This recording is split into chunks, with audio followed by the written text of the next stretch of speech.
ಮಾತುಗಳನ್ನು ದೊಡ್ಡ ಸಿದ್ಧತೆ ಇಲ್ಲದೆ ತಮ್ಮ ಮುಂದೆ ನಾನು ಮಂಡಿಸುತ್ತಾ ಇಲ್ಲ. ಈ ಪರಿಸರ, ಈ ಪ್ರದೇಶ ಇದು ಯಥಾರ್ಥವಾಗಿ ನನ್ನ ಹುಟ್ಟೂರು. ಇಲ್ಲಿಯ ಕಿರಿಕ್ಕಾಡು, ಇಲ್ಲಿಯ ಅಜ್ಜಿಮೂಲೆ, ಇಲ್ಲಿಯ ಗದ್ದೆ ಮನೆ, ಹೀಗೆ ಕೆಲವು ಮನೆಗಳು ಇಲ್ಲಿ ಒಂದು ರೀತಿಯ ಅವಿಭಕ್ತ ಕುಟುಂಬವಾಗಿ ಬದುಕಿದಂತಹ ಒಂದು ಕಾಲ ಇತ್ತು. ಆ ಸಂದರ್ಭದಲ್ಲಿಯೂ ಮತ್ತು ಇಲ್ಲಿಂದ ಕಾರಣಾಂತರಗಳಿಂದ ನಾವು ಬನಾರಿಗೆ ಹೋದ ಮೇಲೆಯೂ ಈ ಮುನಿಯೂರು ಕ್ಷೇತ್ರ ನಮ್ಮ ಭಾಗಕ್ಕೆ ಒಂದು ಆರಾಧನಾ ಕ್ಷೇತ್ರವಾಗಿದೆ. ನಮ್ಮ ತಂದೆಯವರು ಸ್ವಾಮಿ ಗೋಪಾಲಕೃಷ್ಣನ ಅನನ್ಯ ಭಕ್ತರು. ತುಂಬ ಸಮೀಪದಿಂದ ನಾನು ಅದನ್ನು ಕಂಡಿದ್ದೇನೆ. ಇಲ್ಲಿ ಅವರ ದಿನಚರಿ ನನಗೆ ಗೊತ್ತಿಲ್ಲ.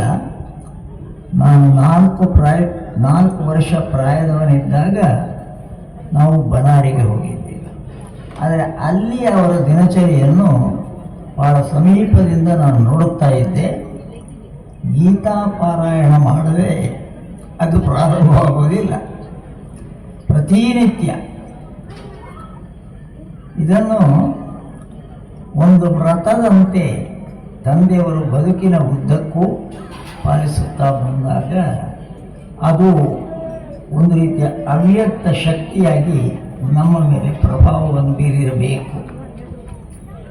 ಇವತ್ತಿಗೂ ನಮ್ಮ ಗೋಪಾಲಕೃಷ್ಣ ಯಕ್ಷಗಾನ ಕಲಾ ಸಂಘದ ಕಾರ್ಯಕ್ರಮಗಳೆಲ್ಲ ನಡೆಯುವಂತಹ ಸಾಂಸ್ಕೃತಿಕ ಅಧ್ಯಯನ ಕೇಂದ್ರ ಅಲ್ಲಿ ನಿರ್ಮಾಣ ಆಗಿದೆ. ಬಹಳ ದೊಡ್ಡ ಪ್ರಮಾಣದಲ್ಲಿ ಅದು ಗೋಪಾಲಕೃಷ್ಣನ ಅನುಗ್ರಹದಿಂದಲೇ ಆಗುತ್ತೆ. ಅದನ್ನು ಇವತ್ತು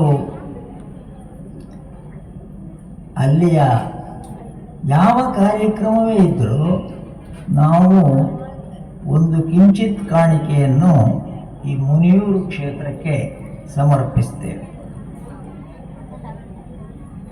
ಮುನಿಯೂರು ಕ್ಷೇತ್ರದ ಉಲ್ಲೇಖ ಇಲ್ಲದೆ ಯಾವ ಕೃತಿಯನ್ನು ನಮ್ಮ ತಂದೆಯವರು ಬರೆಯಲಿಲ್ಲ. ಅದು ಶುದ್ಧ ಗದ್ಯ ಸಾಹಿತ್ಯ ಇರ್ಬೋದು, ಪದ್ಯ ಅವರಿಗೆ ತುಂಬ ಪ್ರಿಯವಾದದ್ದು ಪ್ರಸಂಗ ಸಾಹಿತ್ಯ ಇರ್ಬೋದು, ಅಥವಾ ಇನ್ನಿತರ ಅನೇಕ ಪ್ರಕಾರಗಳಲ್ಲಿ ಕೈಯಾಡಿಸಿದ ಕೃತಿಗಳಿರ್ಬೋದು, ಕಲೆ ಇರ್ಬೋದು, ಎಲ್ಲವೂ ಅದು ಗೋಪಾಲಕೃಷ್ಣನಿಗೆ ಸಮರ್ಪಿತವಾಗುತ್ತಾ ಇತ್ತು. ಮುನಿಪುರದ ಗೋಪಾಲಕೃಷ್ಣನ ಘನ ಕೃಪಾ ಪೀಯೂಷ ಪಾನದೊಳು ಇನಿತು ಗೈದೇನು ಕನ್ನಡಾಂಬೆಯ ತನುಜನೆಂದು, ಇದು ಅವರ ಮಾತು. ಹೀಗೆ ನಾವು ಬದುಕಿನ ಉದ್ದಕ್ಕೂ ಸ್ವಾಮಿ ಗೋಪಾಲಕೃಷ್ಣನನ್ನು ಆರಾಧಿಸ್ತಾ ಬಂದೆ. ಹಾಗೆಯೇ ಅದುವೇ ಕಾರಣ ಇರಬಹುದು. ಎಲ್ಲೆಲ್ಲಿ ಹೋದರೂ ಅಲ್ಲಿ ನಾವು ಕಂಡದ್ದು ಗೋಪಾಲಕೃಷ್ಣನು. ಹರಿಹರರ ಕ್ಷೇತ್ರ ಎನ್ನುವುದು ನಿಜ. ಯಾಕಂದರೆ ನಮ್ಮ ಈ ತುಳುನಾಡಿನ ಪ್ರದೇಶದಲ್ಲಿ ಹರಿಹರರ ಸಂಗಮವೇ ಇರುವಂಥದ್ದು. ನೀವು ನೋಡಿ, ಚರಿತ್ರೆಯನ್ನು ಪುರಾಣವನ್ನು ಓದಿದರೆ ನಾವೆಲ್ಲ ಒಂದು ಪ್ರಮಾಣದಲ್ಲಿ ಶೈವರ ಸಂಪ್ರದಾಯಕ್ಕೆ ಸೇರಿದವರು, ಶಿವನ ಆರಾಧಕರು. ಶೇಣಿಯವರು ಹೇಳ್ತಾ ಇದ್ದರು, ನಾವು ಭಾಗವತ ಸಂಪ್ರದಾಯದವರು, ಅಂದರೆ ಹರಿಹರರನ್ನು ಏಕ ರೀತಿಯ ಭಕ್ತಿಯಿಂದ ಕಂಡವರು. ಹರಿಹರರಲ್ಲಿ ಭೇದ ಇಲ್ಲ ಎನ್ನುವ ನೀತಿಯನ್ನು ಅನುಸರಿಸುತ್ತಾ ಬಂದವರು. ನಮ್ಮ ಪುರಾಣವು ಹೇಳುವುದು ಅದನ್ನೇ. ಶಿವನೇ ಆದರೂ ಆದಿಮಾಯೆಯ ನಂತರದ ಕಾರ್ಯಕ್ರಮ ನೀವು ಬಯಲಾಟದಲ್ಲಿ ನೋಡ್ಬೋದು. ಅಲ್ಲಿ ಉದ್ದ ಮಾತಾಡುವುದಿಲ್ಲ. ಅಲ್ಲಿಯೂ ಹರಿಯೊಂದಿಗೆ ಐಕ್ಯನಾಗ್ತಾನೆ. ಹೀಗೆ ನಾವು ಇಂತಹ ಒಂದು ಸನಾತನ ಸಂಸ್ಕೃತಿಯನ್ನು ಉಳಿಸಿಕೊಂಡು ಬಂದವರು. ಈಗ ಈ ಹೊತ್ತು ನಮ್ಮ ಮುನಿಯೂರು ಕ್ಷೇತ್ರದಲ್ಲಿ 3-4 ವರ್ಷಗಳ ಹಿಂದೆ ಜೀರ್ಣಾವಸ್ಥೆ ಇತ್ತಿದೆ.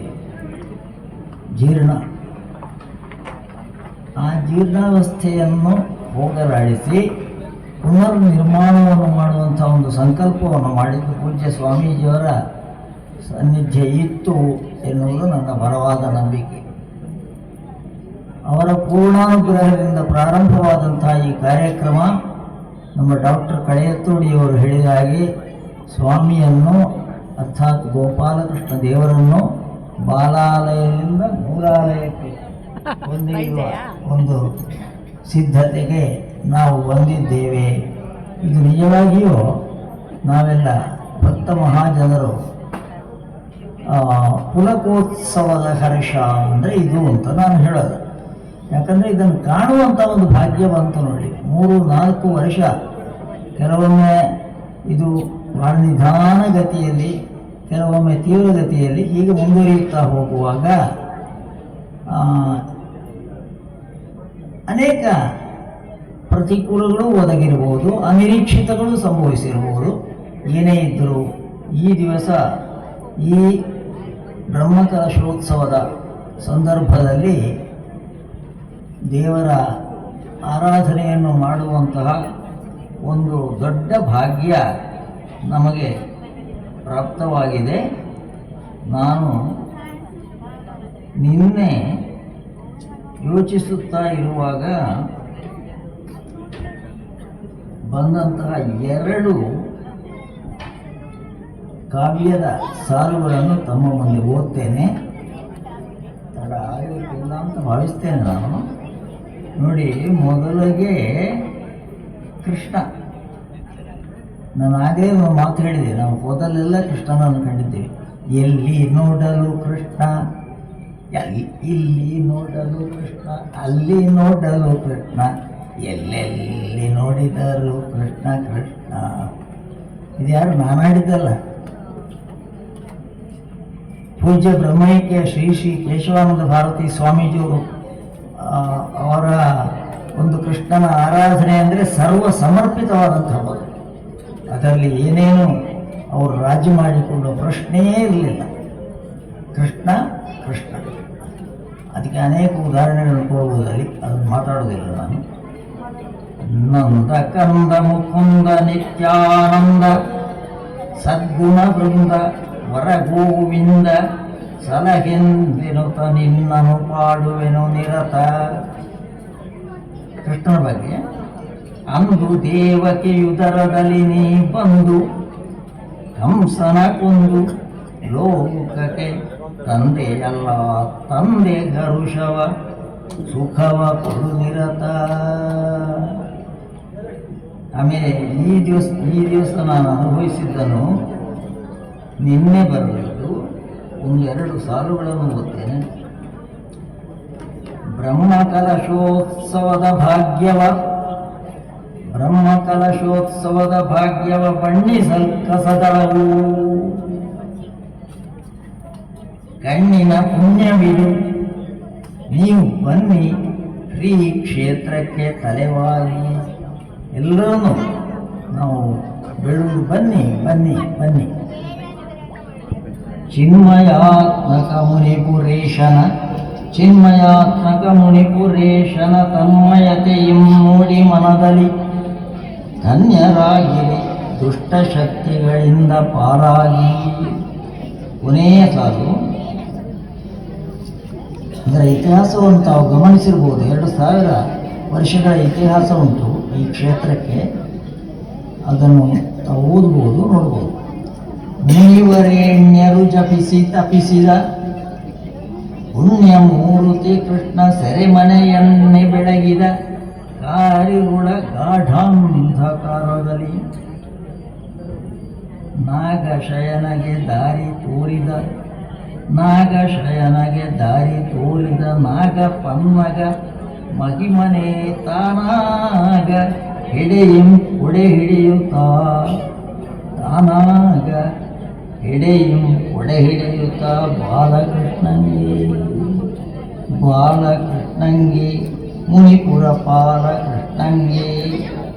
ಇದು ಈ ದಿವಸದ ಬ್ರಹ್ಮಕಲಶೋತ್ಸವದ ಸಂದರ್ಭದಲ್ಲಿ ನಾನು ನನ್ನ ಭಾವನೆಗಳನ್ನು ವ್ಯಕ್ತಗೊಳಿಸುವುದಕ್ಕಾಗಿ ಬರುವಂಥ ಕೆಲವು ಕವಿತೆಯ ಸಾಲುಗಳು.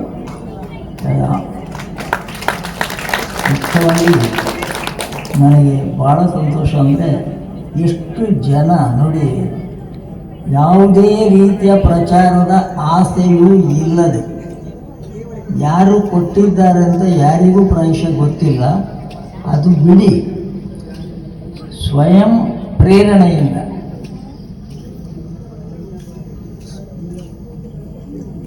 ಇಲ್ಲಿ ನಡೆದಂಥ ಕೆಲವು ಕೆಲಸಗಳು ಕಳೆದ ದಿವಸದಲ್ಲಿ ಅದನ್ನು ನೋಡಿದರೆ ನಮಗೆ ಆಶ್ಚರ್ಯ ಆಗ್ತದೆ. ಅಂದರೆ ಇವರೆಲ್ಲರೂ ಅಗೋಚರರು, ದೇವರು ಹಾಗೆ ನೋಡಿ, ದೇವರು ನಮ್ಮ ಮುಂದೆ ಕಾಣಿಸುವುದಿಲ್ಲ, ಮತ್ತೆ ಯಾರೋ ಬರ್ತಾರೆ, ಯಾರೋ ಮಾಡ್ತಾರೆ, ಯಾರೋ ಹೋಗ್ತಾರೆ. ಇದರ ಹಿಂದೆ ಯಾರಿರುತ್ತಾರೆ? ಇದು ಚಿಂತನ. ನೀವು ನಿರೀಕ್ಷಿಸುವುದಿಲ್ಲ, ಅವರು ಎಲ್ಲಿಂದಲೋ ಬಂದು ಬಿಡ್ತಾರೆ. ಇದು ಆ ಶಕ್ತಿ, ಅವ್ಯಕ್ತವಾದ ಶಕ್ತಿ. ಆದ್ದರಿಂದಲೇ ಸ್ವಯಂ ಸೇವಕರಾಗಿ ಇಷ್ಟು ಮಂದಿ ದುಡಿದಿದ್ದಾರಲ್ಲ, ಯಾರು ತಮ್ಮ ಹೆಸರನ್ನು ಪ್ರಚಾರಕ್ಕೆ ಆಗಿ ಉಪಯೋಗಿಸುವುದೇ ಇಲ್ಲ. ಯಾರೂ ಇರ್ಬೋದು, ನಾನು ಅವರ ಹೆಸರನ್ನು ನಾನು ಪ್ರತ್ಯೇಕವಾಗಿ ಉಲ್ಲೇಖಿಸುವುದಿಲ್ಲ. ಇವರು ನೇಪಥ್ಯದಲ್ಲಿ ದುಡಿಯುವವರು, ಅಗೋಚರರು, ದೇವರ ಹಾಗೆ. ಹಾಗಾಗಿ ಎಲ್ಲರ ಕೊಡುಗೆಯೂ ಕ್ಷೇತ್ರಕ್ಕೆ ಸಂದಿದೆ. ಏನೋ ಕಿಂಚಿತ್ ಕೊಡುಗೆ ನಮ್ಮಿಂದಲೂ ಸಂದಿದೆ, ನಮ್ಮ ಕುಟುಂಬದಿಂದಲೂ ಸಂದಿದೆ. ನನಗೆ ಮತ್ತೆ ಮತ್ತೆ ಧನ್ಯತೆಯನ್ನು ಕೊಡುವುದು, ಒಂದು ಕಾಲಕ್ಕೆ ನಮ್ಮ ತೀರ್ಥರೂಪರಿಂದ ಮೊದಲುಗೊಂಡು ನಮ್ಮ ಕುಟುಂಬದವರೆಲ್ಲ ಆರಾಧಿಸುತ್ತಾ ಬಂದಂತಹ ಈ ಕ್ಷೇತ್ರ ಸಂಪೂರ್ಣವಾಗಿ ಜೀರ್ಣಾವಸ್ಥೆಗೆ ಸಂದು ಹೋಗಿತ್ತು. ಆಗ ನೋಡಿ, ಅದನ್ನೇ ನಾನು ಹೇಳೋದು, ಕೃಷ್ಣನ ಶಕ್ತಿ ನಿಮಗೆ ಗೊತ್ತಾಗುವುದಿಲ್ಲ, ಗೊತ್ತೇ. ಅದು ಮೈಯರ ಮೂಲಕ ಇರ್ಬೋದು, ಕಡೆ ತೊಳಿ ಡಾಕ್ಟ್ರು ಇರ್ಬೋದು, ಇಲ್ಲಿ ಕೂತ ಯಾರೂ ಇರ್ಬೋದು, ನಾನು ಹೆಸರು ಹೇಳೋದಿಲ್ಲ.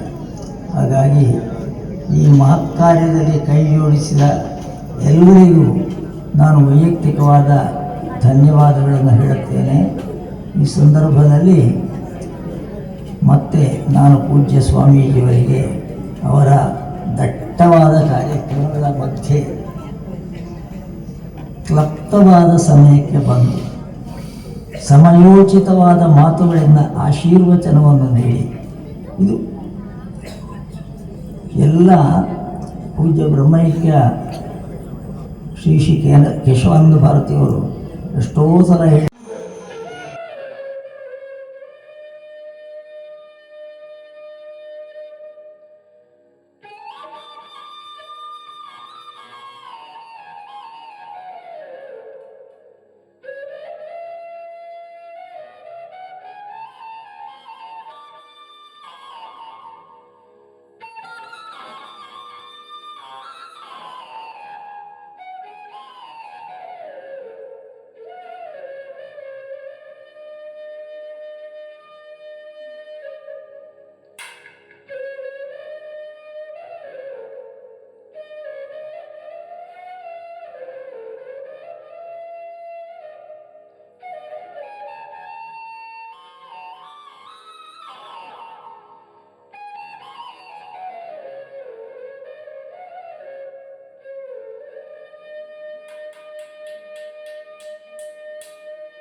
Thank you.